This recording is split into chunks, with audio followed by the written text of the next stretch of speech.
태원강의 84번째 시간입니다. 나는 왜 살고 있는가? 라는 제목으로 하나님 말씀 증거하겠습니다. 오늘 본문은 예수님께서 이제 예루살렘으로 올라가시는 과정 속에 제자들에게 내가 예루살렘으로 올라가게 되면 대제사장과 서기관들이 나를 죽이기로 결의하고 그리고 나를 채찍질하고 또 십자가에 못 박아 나를 죽일 텐데 내가 3일 만에 부활하게 될 것이다. 이렇게 말씀하시는 내용이 오늘 본문입니다. 이 본문 말씀이 이렇게 내가 십자가에 못 박혀 죽게 될 것이다 라고 하는 이 말씀은 지금 이번 말씀까지 포함해서 3번을 반복적으로 하신 말씀입니다. 마태복음 16장에 21절을 보니까 이때로부터 예수 그리스도께서 자기가 예루살렘에 올라가 장로들과 대제사장들과 서기관들에게 많은 고난을 받고 죽임을 당하고 제3일에 살아나야 할 것을 제자들에게 비로소 나타내시니, 지금 이 사건의 배경은 너희는 나를 누구라고 하느냐라고 물어볼 때 주는 그리스도시요 살아계신 하나님의 아들입니다 라고 베드로가 대답할 때 바요냐 시몬아 너가 참 복이 있다. 이것은 너가 육신으로 안 것이 아니라 하나님의 성령께서 알게 하신 것이다 라면서 내가 이제 교회를 세울 것이다 라고 말씀하시고 난 후에 내가 이제 십자가에 못 박혀 죽게 될 것이다 라고 가르쳐 주신 말씀입니다. 그러니까 내가 그리스도다 라고 말하고 난 다음에 사람들이 오해할까 봐, 야 그리스도면, 그들이 생각하고 있던 그리스도라고 하는 것은 이제는 왕권을 갖고 로마를 물리치고 우리나라를 회복시켜 주실 분이라고 착각할까 봐 내가 올라가서 십자가에 못 박혀 죽을 거야, 그리고 3일 만에 부활하게 될 거야, 이렇게 말씀하시는 내용이죠. 그 다음에 마태복음 17장에 또 말씀하시는데 갈릴리에 모일 때에 많은 사람들이 예수님의 치유의 사역 이후에 수많은 병자들이 고침받고 난 후에 막 갈릴리로 사람들이 모여들었습니다. 그때 예수께서 제자들에게 이르시되 인자가 장차 사람들의 손에 넘겨져 죽임을 당하고 제3일에 살아나리라 하시니 제자들이 매우 근심하더라. 그러니까 예수님께서 인기가 절정에 올라갔을 때 혹시 이들이 또 오해할까 봐 아니야, 내가 십자가에 못 박혀 죽게 될 거야, 예루살렘 올라가면, 그렇게 또 말씀하시는 장면입니다. 오늘 마태복음 20장에 있는 내용도 여러 가지로 예수님께서 설명을 하시고 난 후에 다시 또 말씀하시는 겁니다. 내가 십자가에 못 박혀 죽게 되고 3일 만에 부활하게 될 거야 라고 말씀하십니다. 근데 참 신기한 게, 이렇게 혹시라도 오해를 할까봐, 예수님의 사역에 대해서 오해를 할까봐 예수님이 틈나는 대로 계속 가르쳐 주심에도 불구하고 제자들은요 전혀 그 말을 귀담아 듣지 않습니다. 못 들어요. 그 다음에 바로 나오는 사건이 이제 다음 주에 우리 같이 말씀을 나눌 텐데, 세베대 아들 그 야고보와 또 요한 어머니가 와서 우리 아들 둘을 예루살렘에 올라가시면은 한쪽은 우의정 한쪽은 좌의정에 앉혀주세요. 그 이상 말도 안 되는 사건이 그 다음에 나오는 거니까 못 알아듣는 거예요. 이게 우리들의 모습입니다. 우린 중요한 걸 못 들어요. 기억을 못 해요. 근데 사소한 거는 너무 오래 기억을 해요. 우리는 중요한 거는 말을 제대로 못해요. 근데 사소한 거는요 하룻밤이 새도록 말을 해요. 복음을 증거하는 일을 그냥 단순하게 우리 교회 한번 와보세요, 이것도 복음을 증거하는 것입니다. 그런데 더 좋은 것은 내가 믿는 예수님, 내가 지금 어떻게 신앙생활하고 있는지를 충분히 설명하고, 그리고 당신도 그렇게 했으면 좋겠다고 말을 하는 거죠. 왜 이게 중요하냐? 교회 안에서의 정착률을 보면 그냥 오세요라고 해서 교회 안에 뿔을 내리고 정착하는 사람들보다는 한 사람을 통해서 복음에 도전을 받고, 그래서 그 신앙을 보면서 야 어떻게 너는 그렇게 신앙생활해? 어떻게 너는 그렇게 예배드리면서 살아? 라고 말할 때 나는 그렇게 들을 만큼 행복해요. 아니 그렇게 헌신하는 것이 정말 행복해요. 예수님 한번 만나보세요. 당신도 그랬으면 좋겠어요. 그 말에 도전받고 오는 사람들이 교회 안에 훨씬 더 뿌리를 내리고 예수님을 믿을 가능성이 더 높습니다. 근데 문제는요, 다른 친구하고 같이 밤새도록 쓸데없는 얘기는 해도 이 가장 중요한 영혼을 살리는 복음 전도에 대해서는 두려워하는 거, 말을 못하는 거예요. 그러니까 우리들의 모습이 중요한 거는 말을 못하고요, 시시껍정한 거는 말 잘하고요, 중요한 거는 기억을 못하고요, 또 시시한 거는 기억해갖고 오랫동안 마음에 품고 그렇습니다. 정말 우리 인생이 어떻게 살아야 될 것인가, 바르게 사는 것. 바르게 살기 위해서 제일 중요한 것은 내가 왜 살아야 되는지를 알아야 됩니다.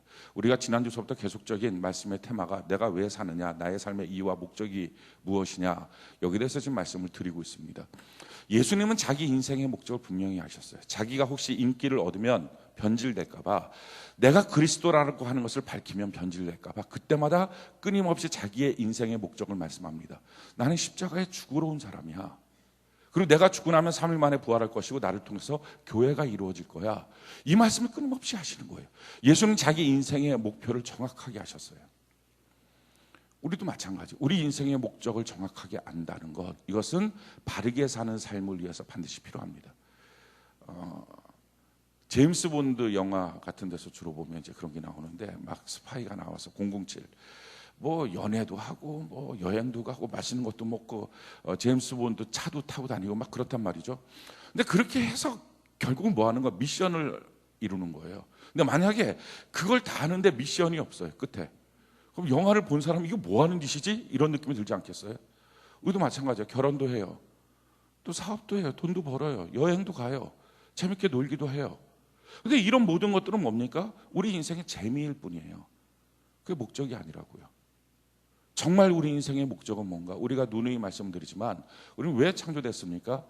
예수님이 이 땅에 십자가를 위하여 죽으러 오신 것처럼 우리는 하나님을 향하여 예배하기 위해서 창조됐습니다. 아멘이십니까? 우리 예배 드리기 위해서 창조된 존재예요. 그리고 이 사실을 깨닫기 위해서 구원받은 거예요. 그리고 이 예배를 배우기 위해서 교회 지체로 모인 것입니다. 내가 왜 교회 생활하느냐? 참 놀랍고 신기한 일은요, 성도들 가운데, 예수 안 믿는 사람들이야 당연하겠지만 성도들 가운데 왜 교회를 나오는지를 모르는 사람들이 있어요. 내가 왜 교회를 나와야 되는지 그걸 몰라요. 그냥 나오는 거예요. 그냥 나오고 그냥 나와서 거기서, 그러니까 자기가 갖고 있던 세상적 습관이 뭡니까? 복 받으려고, 잘 되려고, 이런 착각들을 하는 거예요. 여러분, 복 받으려고 잘 되려고가 아니에요. 이건희 회장 아들 이재용이 복 받으려고 잘 되려고 삼성에서 열심히 일할까요?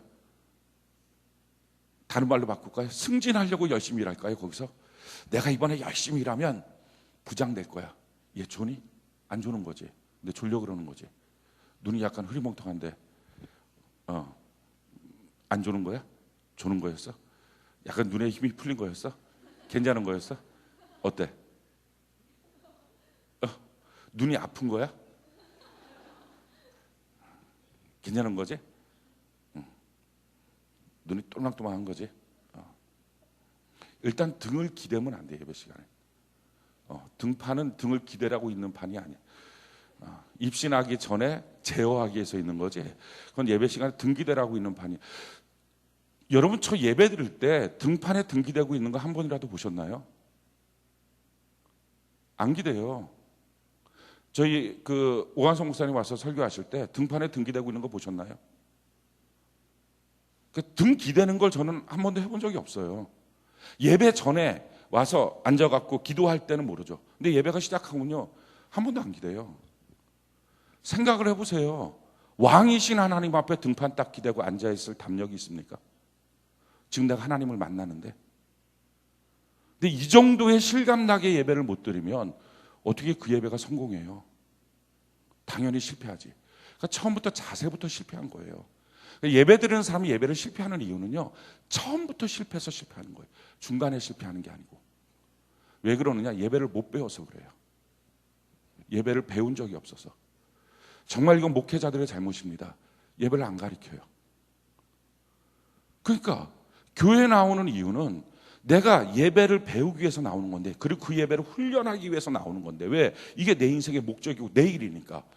이게 하나님 나한테 지금 원하시는 것이니까 이걸 하려고 나오는데, 문제는 이것 때문에 교회를 나온다는 사실을 모르고 나오는 거예요. 그러니까 교회 나오는 이유가 없어요. 그러니까 시간 되면 나오고 안 되면 안 나와요. 우리가 교회 나오는 이유, 인생 사는 목적, 내가 왜 살고 있느냐? 우리 예배 때문에 삽니다. 할렐루야. 예배 드리기 위해서. 그리고 예배를 드리는 것을 알기 위해서 구원받은 거예요.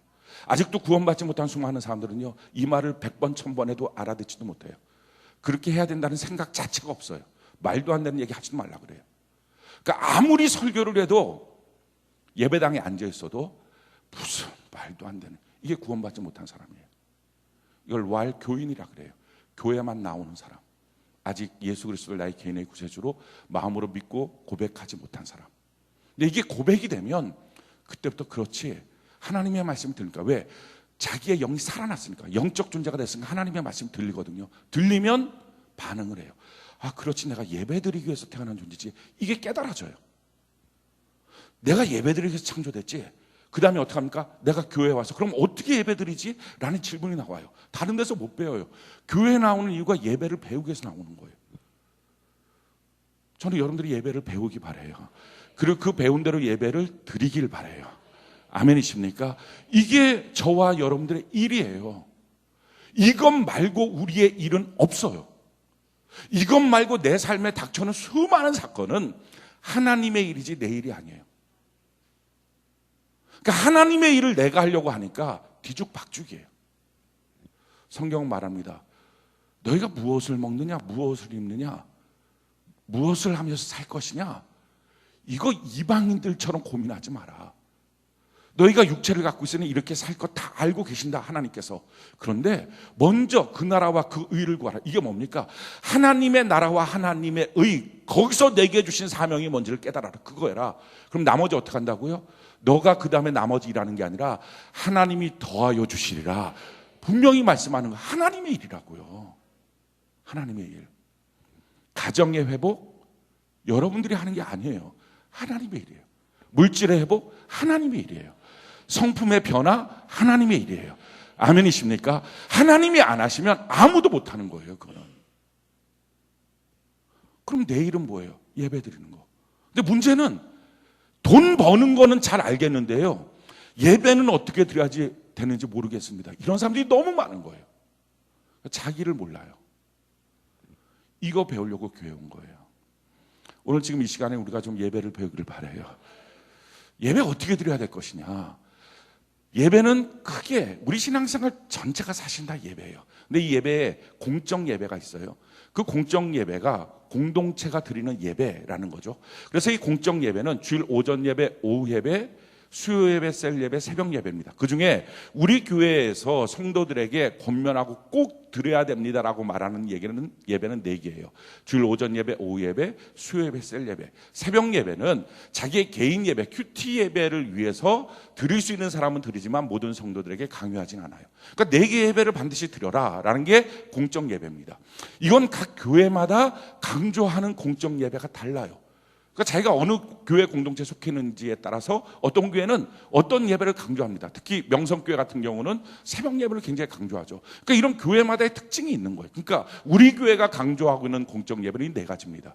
이 예배, 그리고 나서는 뭐 합니까? 개인 예배를 드려야 돼요. 이게 큐티예요. 그래서 큐티 시간은요, 예배 시간이에요. 나 혼자서 하나님 앞에 드리는 예배 시간. 그래서 기도하고 말씀 보고 기도하는 거. 그리고 나서 이 예배의 은혜가 흘러넘쳐서 드리는 예배가 삶의 예배입니다. 이 삶의 예배를 드리는 것, 내가 안 믿는 사람한테는 전도하는 것, 믿는 형제들 안에서는 사랑하고 나누고 섬기는 것, 이것이 필요합니다. 제일 중요한 예배, 공적 예배죠. 이 공적 예배로부터 모든 예배가 흘러가는 거예요. 이 예배를 배워야 돼요. 이 예배는 사람들이 모여서 이렇게 우리 예배 드립시다라고 한 게 아니라 성경에 아예 너희는 예배를 드릴 때 이렇게 드려라 라고 정해놨어요. 구약 성경에는 레위기를 통해서 정해놨고요. 그래서 구약 성경 레위기에 보면 어떻게 예배를 드려야 되는지, 어떻게 제사를 드려야 되는지, 하나님이 받으시는 예배가 뭔지, 어떻게 하면 흠없는 예배를 드리는지, 너희가 함부로 드리는 예배를 내가 받지 않는다라고 분명히 말하고 있어요. 심지어는 너희가 함부로 예배를 드렸기 때문에 내가 너희 얼굴에 똥칠을 내버렸다라고 말해요. 왜 예수 믿는 사람들이 망신을 당할까? 예배 실패예요. 왜 예수 믿는 사람의 가정과 인생에 문제가 발생할까? 조심스럽게 말하지만요, 예배 실패예요. 하나님이 그 얼굴에 똥칠을 해버렸다는 거예요. 그래서 예배는 배워야 돼요. 신약 성경에도 우리에게 예배를 가르쳐주고 있어요.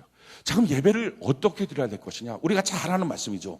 요한복음 4장 23절 24절 가장 대표적인 말씀인데 우리 같이 한번 읽어볼까요? 요한복음 4장 23절 24절 같이 한번 소리 시작. 아버지께 참되게 예배하는 자들은 영과 진리로 예배할 때가 오나니 곧 이때라. 아버지께서는 자기에게 이렇게 예배하는 자들을 찾으시느니라. 하나님은 영이시니 예배하는 자가 영과 진리로 예배할지니라. 우리가 여기서 깨닫게 되는 제일 첫 번째 진리, 하나님은 예배할 때 찾아오신다라는 것입니다. 하나님 지금 이 시간 이 자리에 계신 줄 믿습니다. 그리고 하나님이 원하시는 예배자, 하나님이 받으시는 예배자를 오늘 만나 주실 거예요. 오늘 저와 여러분들이 이 하나님을 만나는 은혜가 있기를 바랍니다. 그래서 간단해요. 나의 예배가 오늘 성공이냐 실패했느냐의 내용은 내가 지금 예배를 통해서 하나님을 만났냐 안 만났냐의 차이예요. 그럼 하나님 만났는지 안 만났는지를 어떻게 아느냐? 만나야만 아는 거예요, 그거는. 그럼 만나면 알아요. 완전히 바뀌어요. 변화돼요. 하나님을 만난 모세, 만난 여호수아, 만난 다윗, 아니 하나님 만난 바울, 베드로, 안 바뀐 사람 누가 있습니까? 다 바뀌어요. 그러니까 안 바뀐 사람은 그날 하나님이 봤을 때 그의 예배가 문제가 있는 거예요.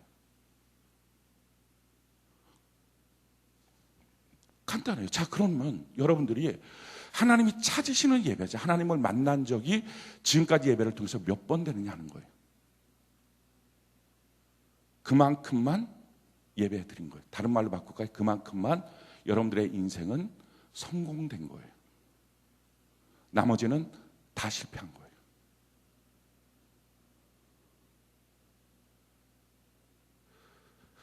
우리는요, 우리가 열심히 드린다고, 갈급해서 드린다고 예배가 성공되는 게 아니에요. 하나님이 드리라고 하는 대로 드리는 거예요. 근데 누구를 찾으시느냐? 영과 진리로 예배 드리는 사람을 찾습니다.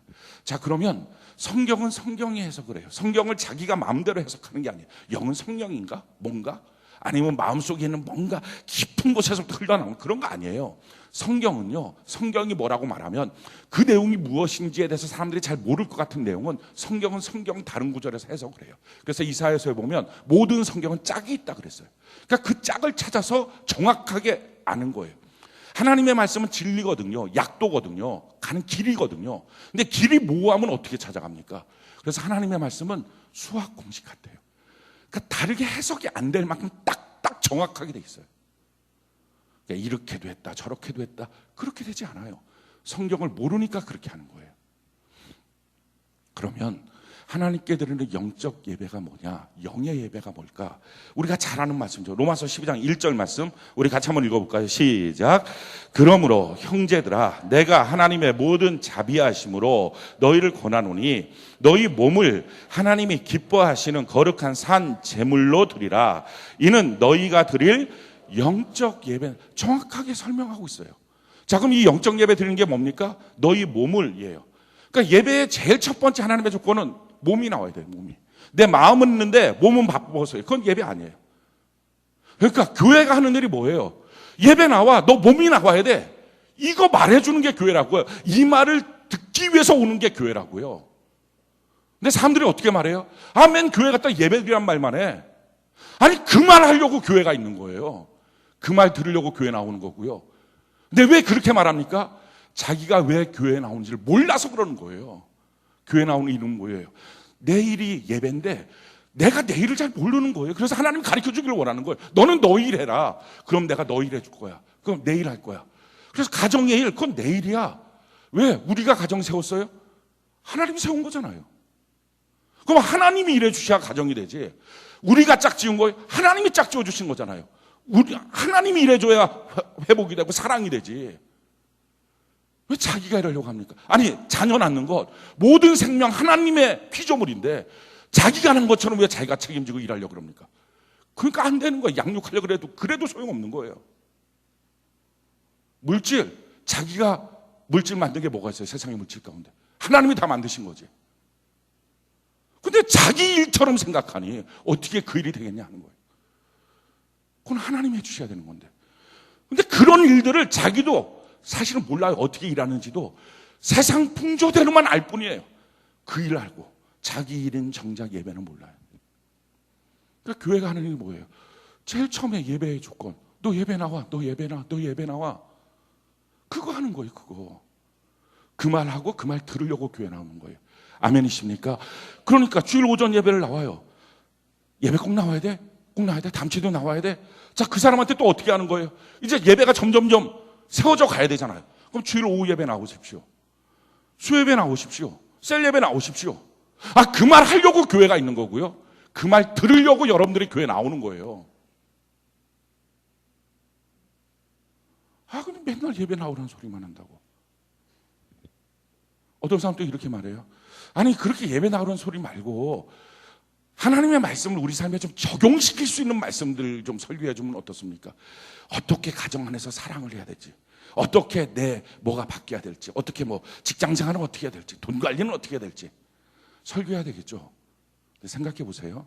지금 우리가 말하고 있는 말씀의 적용이라고 하는 분야는 어디 분야입니까? 아까 말씀드렸던 공적 예배, 개인 예배, 삶의 예배 중에서 섬기가 나눔과 전도에 해당되는 부분이에요.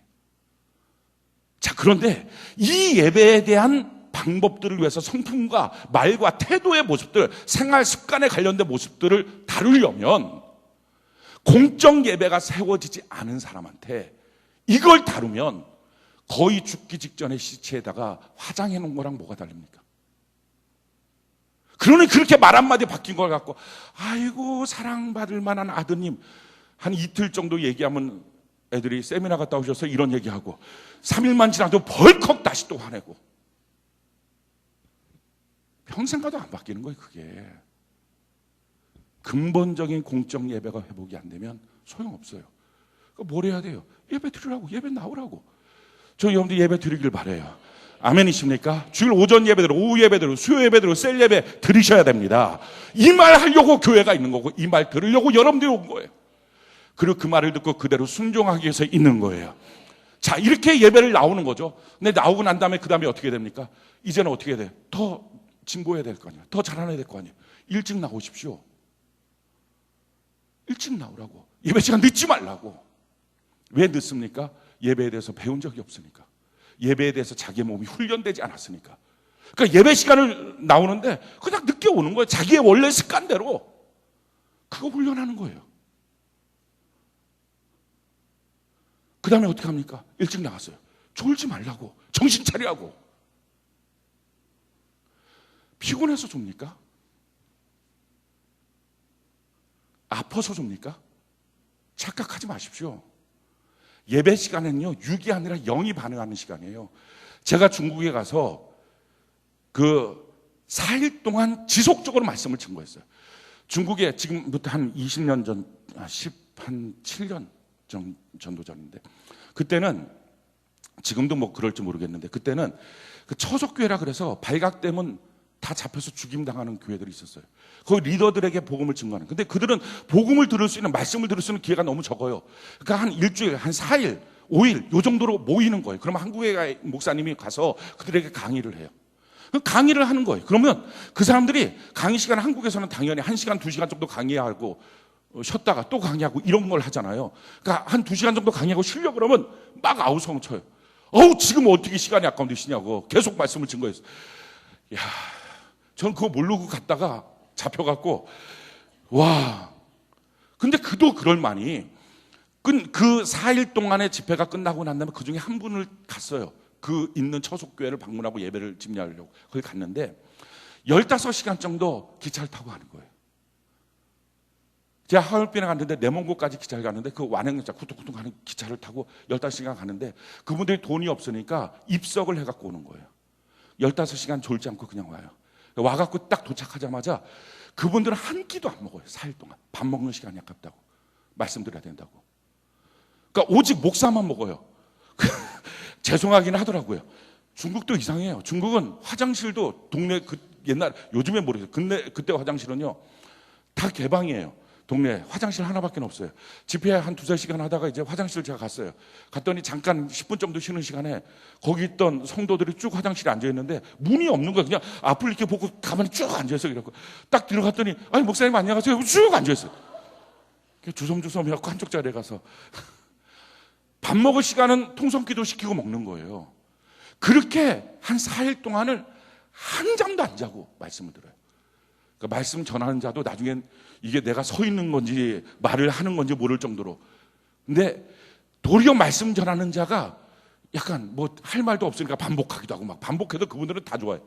그런데 앉아있는 그 사람은요, 한 명도 안 졸아요. 그때 알았어요. 아, 이게 영이 깨어있는 시간이구나. 아니, 왜 안 피곤해 가겠어요? 지금 15시간을 서서 왔는데 그분들이 제대로 먹던 게 4일 동안 아무것도, 아니 물도 안 먹더라고요. 그런 시간 모든 게 다 아깝다고. 육이 힘들어요? 그래서 예배 시간에 피곤해요? 졸려요? 착각하지 마십시오.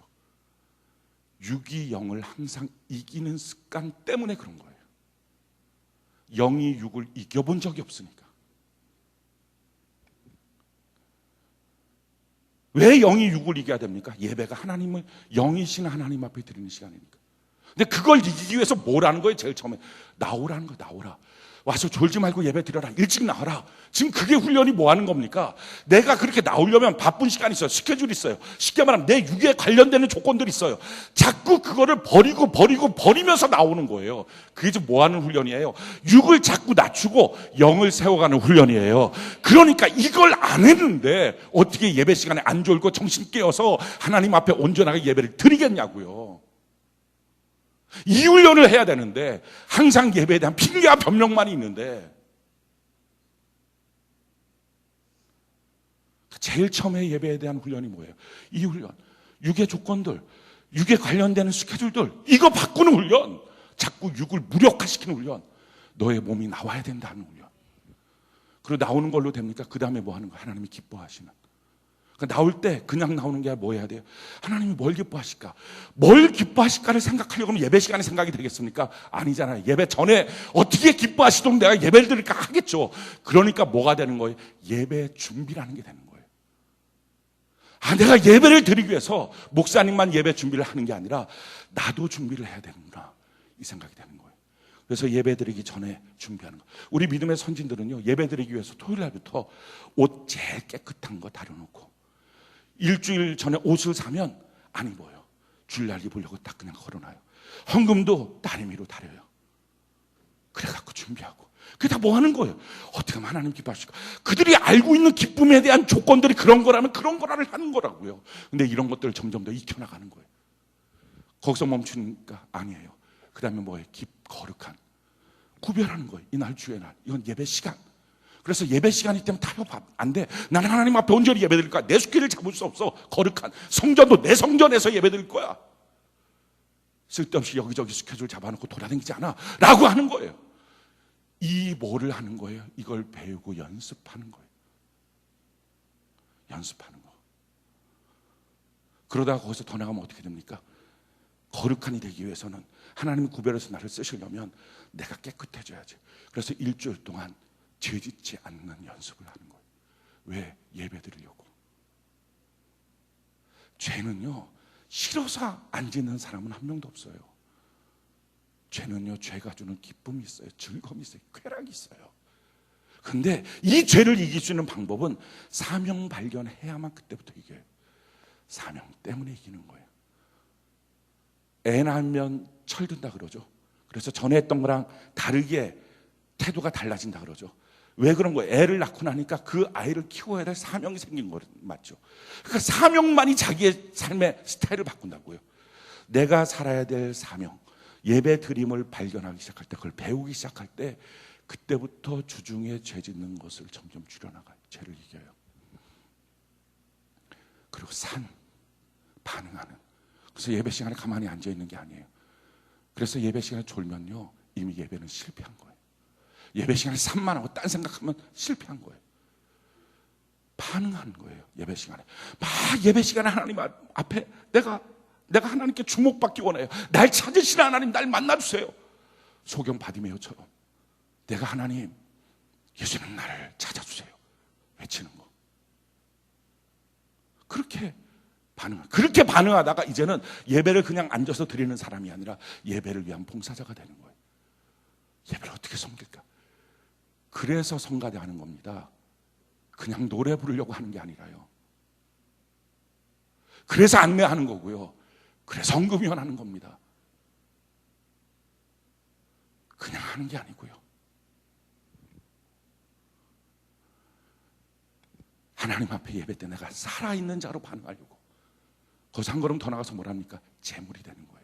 재물은 뭐예요? 머리를 잘라요, 꼬리를 잘라요, 앞발 뒷발 다 잘라요, 배를 갈라요, 가죽을 벗겨내요, 탁탁탁 토막을 쳐서 불로 태워보내요. 내 생각, 내 수단 방법, 내 세상 미련, 나라고 하는 이 가면 쓴 거 싹 벗겨놓고 오장육부에 있는 욕심 싹 뽑아내서 하나님 앞에 온전하게 드리는 거. 쉽게 말하면 내가 죽는 거예요. 예배 시간 내가 죽어야 돼. 할렐루야. 내 생각, 내 고집, 내가 알고 있는 지식, 경험, 이거 다 죽어야 돼요. 그 시간이 예배라고요. 그러니까 이걸 배우는 거예요. 배울 뿐만 아니라 뭐래요? 자기의 몸으로 익히는 거예요. 안다고 다 합니까? 아니잖아요. 그걸 익혀가는 훈련이에요. 근데 익히는 과정들이 무슨 과정입니까? 계속적으로 영적인 싸움의 과정이고, 이게 성장의 과정이에요. 자, 이게 뭐라고요? 이게 영적 예배예요. 그러면 진리 예배, 영과 진리로 드릴 때 하나님이 만나주시는 거예요. 진리 예배는 뭐예요? 그 진리의 담당자는요, 설교자예요. 성도 여러분들이 영적으로 예배를 준비하면, 물론 저도 영적으로 예배를 준비하겠죠. 영적으로 준비하면 그러면 예배의 설교자, 그 사람 뭘 합니까? 진리의 예배를 한 축을 담당하고 있는 거예요. 그래서 이 진리 예배를 담당하는 사람은 하나님의 말씀을 그대로 하나님의 말씀으로 증거하기 위한 치열한 싸움을 해야 돼요. 정말 이것이 성도들에게 증거될 하나님의 말씀인지, 정말 이것이 이 시간에 하나님이 원하시는 그 말씀인지, 이것이 과연 하나님이 말씀하신 그 말씀 그대로 증거하는 건지, 치열한 싸움을 하는 거예요. 그렇게 진리의 말씀을 증거하지 못하면 여러분들이 다 영적으로 준비돼도 제가 진리의 말씀이 준비가 안 되면 우리 예배는 통째로 쓰레기통이에요. 나 혼자 예배 잘 들으면 되지, 그런 거 없다는 거예요. 그래서 예배 집례자를 위해서 기도해야 됩니다. 하나님, 우리 강단에서 항상 진리의 말씀만 증거되게 하여 주옵소서. 그리고 또 한 가지, 그렇게 진리의 말씀이 증거될 때 뭘 해야 됩니까? 성도 여러분들은요, 그 진리의 말씀을 자기의 말씀으로 받아야 돼요. 성경이 이렇게 말합니다. 히브리서 4장 2절 우리 같이 한번 읽어볼까요? 히브리서 4장 2절 같이 한 목소리 시작. 그들과 같이 우리도 복음 전함을 받은 자이나 들은 바 그 말씀이 그들에게 유익하지 못한 것은 듣는 자가 믿음과 결부시키지 아니함이라. 그러니까 하나님의 말씀을 받을 때에 그 말씀을 갖고 자기의 믿음과 계속 결부시켜야 돼요. 아멘. 증거되는 그 말씀 내가 믿습니다. 내가 동의합니다. 내가 그렇게 살기를 헌신합니다. 이게 돼야 되는 거예요. 그렇게 드려지는 예배를 하나님이 받으시고 그 사람을 만나러 오신다는 거예요.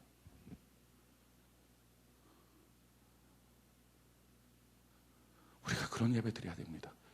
이거는요, 한순간 뚝딱 느닷없이 되는 게 아니에요. 그렇게 배우고 끊임없이 훈련해야 돼요.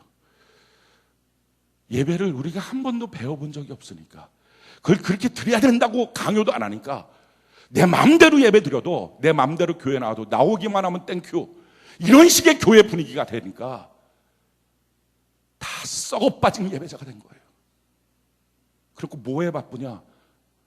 저 일에 바빠요. 돈 벌러 가느라고 바빠요. 너무 당당해, 너무 떳떳해. 어떻게 그게 그렇게 떳떳하죠?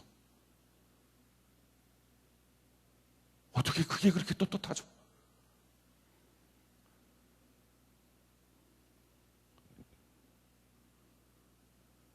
우리가 하나님 앞에 드리는 이 공적 예배, 저는요, 저와 여러분들 예배를 위해서 살고 예배로 인하여 사는 은혜가 있기를 바랍니다.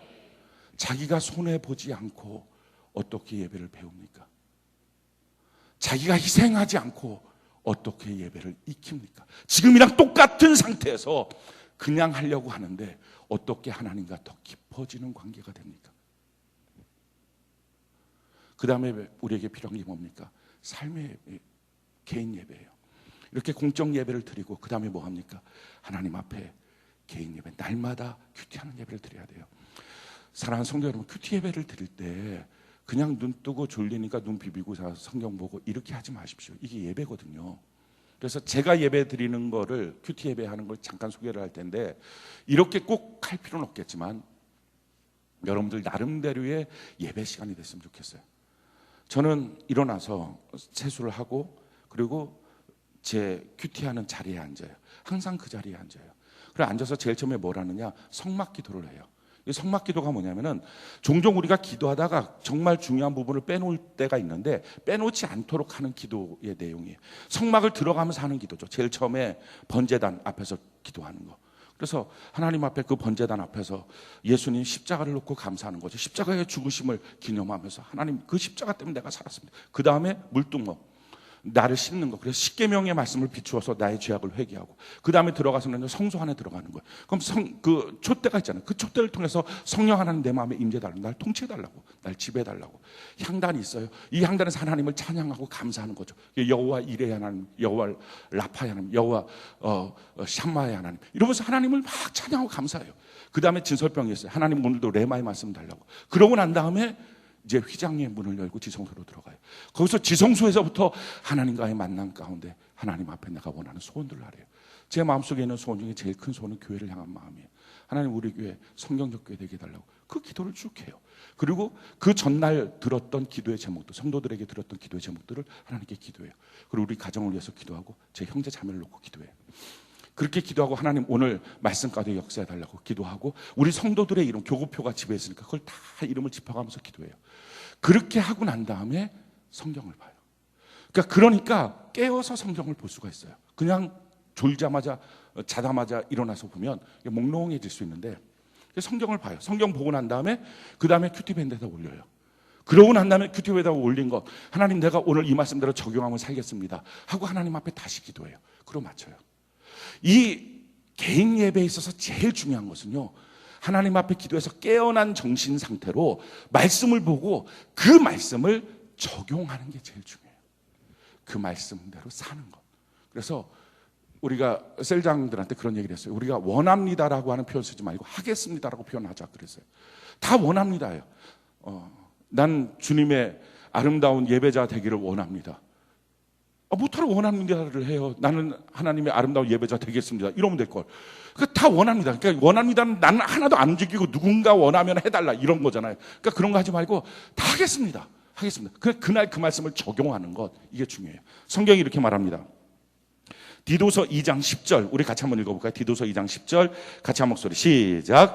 훔치지 말고 오히려 모든 참된 신실성을 나타내게 하라. 이는 범사에 우리 구주 하나님의 교훈을 빛나게 하려 합니다. 자, 우리의 개인 예배를 통해서 하나님의 말씀을 날마다 받는 거죠. 그래서 이 말씀을 밴드에 올릴 때도 창세기부터 요한계시록까지 쭉 읽으면서 그날 그러니까 이쪽 뛰었다 저쪽 뛰었다 이렇게 하지 말고요. 자기 하고 싶은 대로 그냥 막 이쪽 됐다 하지 말고, 왜 자기가 하고 싶은 대로 말씀을 선택하지 말고 말씀이 자기를 선택하게 하시라고요. 오늘 무슨 말씀일지 순서를 따라가면 무슨 말씀일지 모르잖아요. 그러니까 모르는 그 말씀을 읽고 하나님 내가 무엇에 순종할까요? 그래서 하나님의 말씀 나를 선택하게 해야 된다고요. 말씀에 지배받는 것. 그래갖고 그 말씀을 빛나게 하는 것. 책 속에 있는 그 말씀이 내 삶을 통해서 사람들이 볼 수 있도록 빛나게 만드는 것. 이게 개인 예배, 큐티 예배의 핵심이에요. 자, 그렇게 드리는 예배를 통해서 그 다음에 뭐 합니까? 내 삶의 예배를 드리는 거예요. 안 믿는 사람들에게는 전도하는 거예요. 오늘날 교회가 성경에서 많이 어긋난 일들을 하는 것 중에 한 가지는요, 안 믿는 사람들에게 구제를 해요. 안 믿는 사람들에게 장학금을 줘요. 아니에요. 잘못되어 있는 거예요. 성경은요, 안 믿는 사람들에게 구제하는 것 얘기한 적이 없어요. 구제는 다 같이 믿는 형제 자매들에게만 하는 거예요. 왜 그러냐? 이유가 있어요. 하나님이 어떤 사람을 하나님의 백성으로 구원시켜서 부를 때의 방법은요, 크게 둘 중에 하나입니다. 그들이 성경을 듣고서 올 가능성은 없잖아요. 그러니까 사람들은요, 자기의 육체의 연약함을 통해서 오거든요. 그래서 질병 아니면 가난이에요. 그래서 질병 아니면 가난이기 때문에 병들게 한 것, 가난하게 만든 것, 하나님이 부를 수 있는 통로라고요. 근데 그걸 자꾸 교회가 도와줘요. 그럼 이 사람 구원 못 받는 거예요. 평생 가도. 아니, 집 떠난 탕자 보십시오. 주염 열매를 계속 줬다고 합시다. 돼지가 먹는 거 너도 같이 먹어라. 아이고 얼마나 배고프냐. 그럼 그 탕자 아버지 집으로 돌아올까요? 평생 가도 안 돌아와요. 그 주염 열매라도 먹으니까 안 돌아오는 거예요.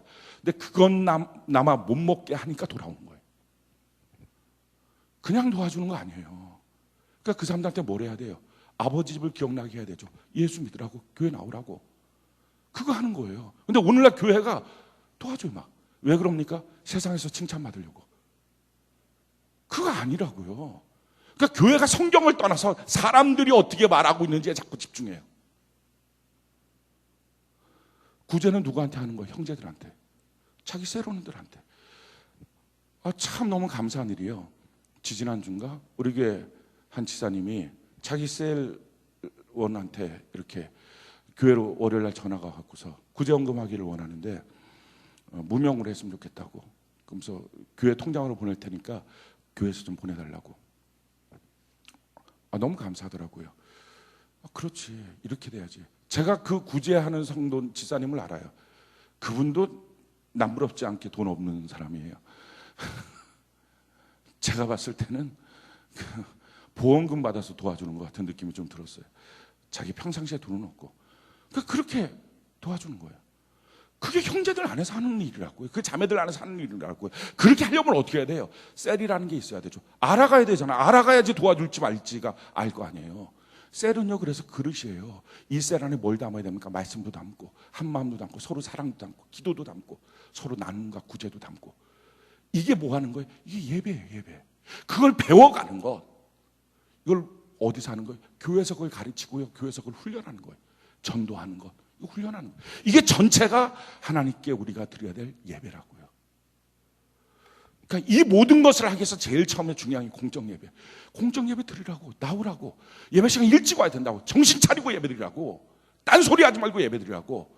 이 말 하려고 교회가 있는 거고요. 이 말 들으려고 여러분들 교회를 오는 거예요. 그 말 듣기 싫습니까? 그러면 교회를 나오는 이유를 모르시는 겁니다. 아니, 그게 듣기 싫으면 교회 나와서 뭘 하시기 원합니까? 뭘 하시기 원하십니까? 복 받으려고요? 받아서 뭐 하려고요? 세상에서 구구장창 먹고 살려고요? 아니, 지금보다 더 먹고 살려고요? 아니, 목사님, 그게 아니고요. 지금 사는 게 너무 곤란해서. 왜 곤란할까요? 본질로 돌아가야 되지 않겠습니까? 내가 내 사명 감당해야 주님이 나를 향해서 하실 일들이 주님이 일하지 않겠습니까? 그래서 예배 드리지 못하는 자기의 마음을 놓고는 회개해야 되고요. 예배 드리지 못하게 하는 자기의 환경을 놓고는 기도해야 돼요.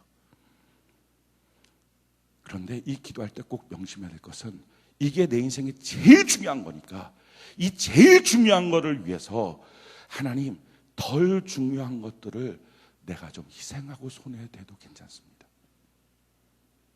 승진 좀 안 돼도 원하는 수입만큼 못 벌어도 괜찮습니다. 하는 기도해야 돼요. 예수님께서는요, 자기의 사명의 길을 하셨어요. 그래서 세상적으로 무너지려고 할 때마다 내가 십자가 져야 된다 선포하셨어요. 우리도 마찬가지예요. 우리의 인생길 걸어갈 때 혹시라도 유혹받을 때 혹시라도 무너지려고 할 때마다 선포해야 됩니다. 나는 예배드리기 위해서 창조된 존재입니다. 나는 나의 무너진 예배를 회복하기 위해서 구원받은 존재입니다. 나는 내 예배를 배우고 훈련하고 다른 사람의 예배를 돕기 위하여 교회의 지체로 부르심을 받은 존재입니다.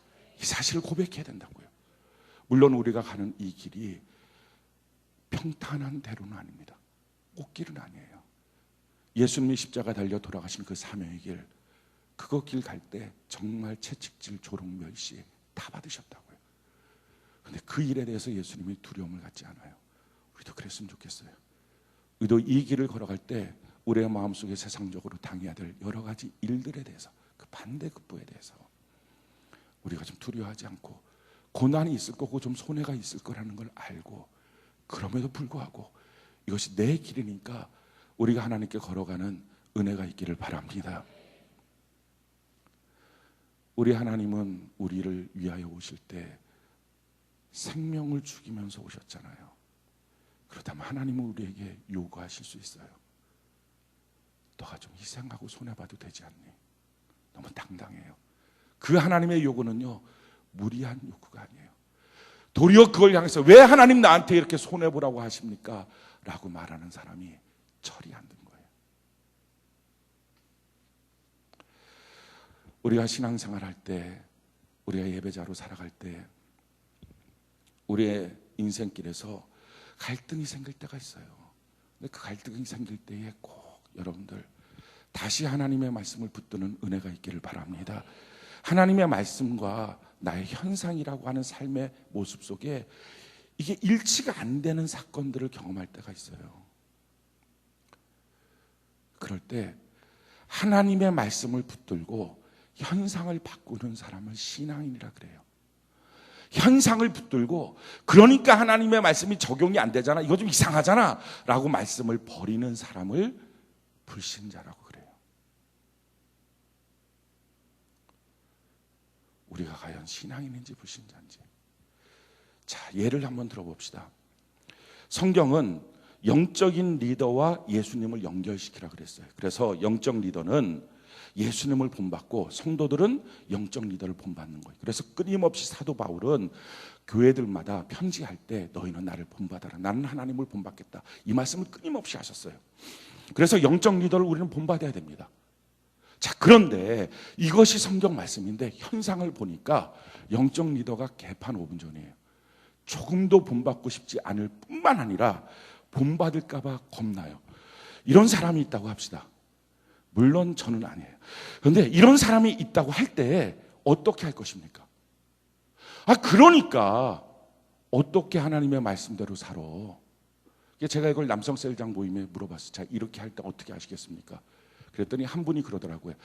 그분을 보면서 절대로 그 사람처럼 행동하지 말아야지, 반면교사로 삼겠다 이러더라고요. 또 어떤 사람은 그걸 어떻게 해요? 그걸 따를 수 없죠. 누가 봐도 아닌 걸 이라고 말해요. 어떻게 하지 맞을까요? 현상을 보고 말씀을 거절하는 것이 불신자예요. 말씀을 붙잡고 현상을 극복하는 것이 신앙인이에요. 우리가 대표적인 예로 한 가지 예를 들어봅시다. 엘리 제사장. 누가 봐도 개판이에요. 근데 누가 봐도 개판인 엘리 제사장 때 한나가 아기 낳기 위해서 성소에 가서 기도를 해요. 기도를 해요. 막 기도를 했는데 이 엘리 제사장이 한참 졸고 있다가 눈 버떡 뜨고 와갖고서 영적으로 다 둔감하니까 야, 너 왜 포도주 먹었냐 이렇게 말해요. 포도주를 먹었는지 안 먹었는지 입 냄새만 봐도 알지 않겠습니까? 근데 몰랐다는 얘기는 엘리가 포도주를 먹었다는 얘기예요. 자기한테서 나니까 못 맞는 거지. 그러니까 엘리가 지금 포도주 먹고 의자에 앉았고 졸고 있다가 눈 뜨고 난 다음에 여자가 막 기도하니까 저것도 포도주 먹었네? 최소한 나는 술 먹고 성소는 안 들어갔는데 저건 술 먹고 성소를 들어가 하고 쫓아 들어온 거예요. 야, 너 왜 포도주 먹었냐? 그랬더니 이 사람이 저것도 영적 리더라고. 그렇게 안 해요. 그 사람한테 설명을 해요. 자기를. 저는요 포도주 먹은 여자가 아니에요. 저 기도하는 여자예요. 내 마음에 너무 아픔이 있어요. 제가 설명을 해요. 적극적으로. 그 사람이 들을지 안 들을지도 모르는데 설명해요. 그랬더니 엘리가 기분 파했다. 술 먹고 나서 기분 좋으니까 알아서 하나님이 오늘 너 뭐 잘 봐주실 거야 이런 식으로 해놓고 너의 응답할 거야 하고 돌아가요. 근데 그 말을 듣고 이 여인이 한나가요. 아멘. 그래요. 그렇게 하고 돌아가서 정말 아들을 낳아요. 근데 더 놀라운 사실은요, 그렇게 낳은 천금보다 귀한 이 사무엘을요 그 엘리 제사장한테 맡겨서 양육을 시켜요. 그래서 사무엘 시대가 온 거예요. 그래서 말씀이 들리는 시대가 온 거예요. 더 놀라운 사실은요, 하나님이 엘리에게 엘리야, 너 아들들에게 저렇게 타락하지 말라고 너 가르쳐야 된다, 그 말씀을 하세요. 근데 엘리가 그걸 못 가르쳐요. 왜 못 가르쳤을까? 아이들이 기분이 나쁠까 봐도 이유가 있겠지만 더 깊이 보면 그 아버지가 본의 안 된 거예요. 아들들한테 그러지 마라고 얘기하면 아들들이 뻔히 할 말이 알아요. 아빠나 잘해요. 그러니까 말을 못하는 거예요. 그렇게 말 못하는 엘리를 향해서 하나님이 말씀하십니다. 너가 말하지 않았으니 너와 너 자손은 영원히 내가 제사를 받지 않겠다. 너희 가문을 문을 닫아버리 싹 죽이겠다. 한날 한시에 너 아들들 다 죽인다. 그 말씀하셨어요. 그건 무슨 말입니까? 비록 자기가 그렇게 부족한 영적인 리더를 할지라도 너가 선포해야 돼. 너가 말해야 돼. 너가 가르쳐야 돼. 사람들이 너나 자르세요 라고 말해도 그래도 너는 말해야 돼. 그 말을 듣고 성도들은 바뀌어져야 돼. 그러면 너도 살고 성도도 산다. 사랑하는 성도 여러분, 말씀은 말씀이고 현상은 현상이고 현상이라니까 어떻게 말씀 봅니까? 아니, 교회가 천국의 출장소라는데 교회가 이런 모양인데 어떻게 천국 출장소입니까? 이게 말이 됩니까? 그걸 불신자라 그러고요. 하나님의 말씀이 교회는 천국의 출장소니 그렇게 되지 않는 교회의 현실 앞에 하나님 먼저는 내가 회개하고 먼저 하나님의 말씀대로 적용하고 하나님의 말씀대로 순종하며 순복하며 살아가겠습니다 하는 사람이 신자라는 거예요. 사랑하는 성도 여러분, 함부로 하나님의 말씀을 업신여기지 마십시오. 고난이 있어도 그 말씀 붙들고 끝까지 가야 하나님의 말씀으로 승리합니다. 하나님의 말씀으로 세상이 바뀌어집니다. 하나님의 말씀대로 가정이 바뀌어집니다. 그 말씀 붙잡고. 그래서요, 우리가 예배자라고 하는 이 사실, 예배를 배워야 된다는 이 사실, 예배대로 배운 대로 행해야 된다는 이 사실 앞에 우리의 현실이 그렇지 않다 할지라도, 도리어 내 삶의 모습이 더 예배를 못 드리는 상황이 온다 할지라도 그러니까 어쩔 수 없어요라고 말하지 마십시오. 도리어 그러니까 기도하십시오. 그러니까 하나님 앞에 더 헌신하겠다고 결단하십시오. 그러니까 나는 더 손해봐야 되겠다고 그렇게 다짐해 보십시오. 그럼 나는 예배자로 서야 되겠다고 고백하십시오. 그렇게 배워가는 겁니다. 어느 누가 처음부터 온전한 예배자로 뚝딱하고 세워진 사람이 누가 있습니까? 우리의 몸은 한없이 죄악된 몸인데, 육신에 속해 있는 몸인데 이걸 조금씩 이겨가는 거예요. 사랑하는 성도 여러분, 내가 이긴 거는요, 내 자녀는 싸울 필요도 없이 이깁니다.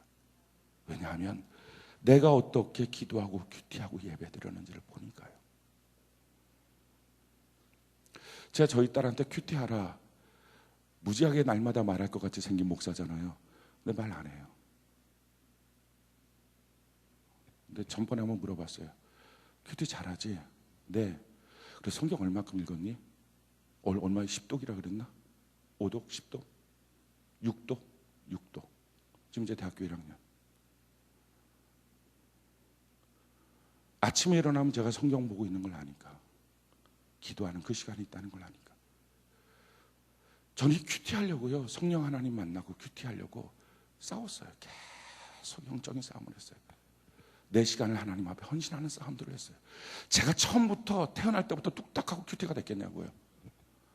참 안타까운 일은 우리 아버지 목사님은 성령의 충만함을 받긴 했어도 그 시대가 성경을 읽어야 된다는 시대가 아니었기 때문에 성경을 읽긴 했어도 아침마다 하는 큐티는 없었던 분이에요. 그러니까 그 부분은 내가 오롯이 싸워서 이겨나갈 부분이었어요.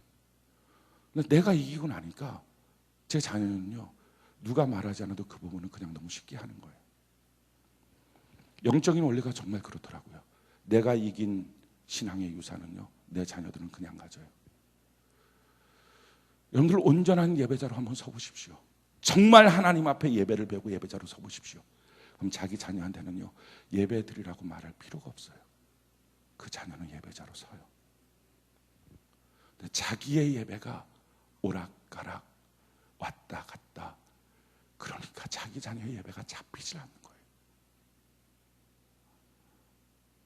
우리 내가 왜 사는지, 예배 드리기 위해서 사는 거라면 최소한 내가 살아야 될 이 길만큼에는 저도 여러분도 전문가가 되어서 그 길만큼은 승리하고, 그래서 하나님이 도와줄 수밖에 없는 사람이 되는 은혜가 있기를 예수님 이름으로 축원합니다.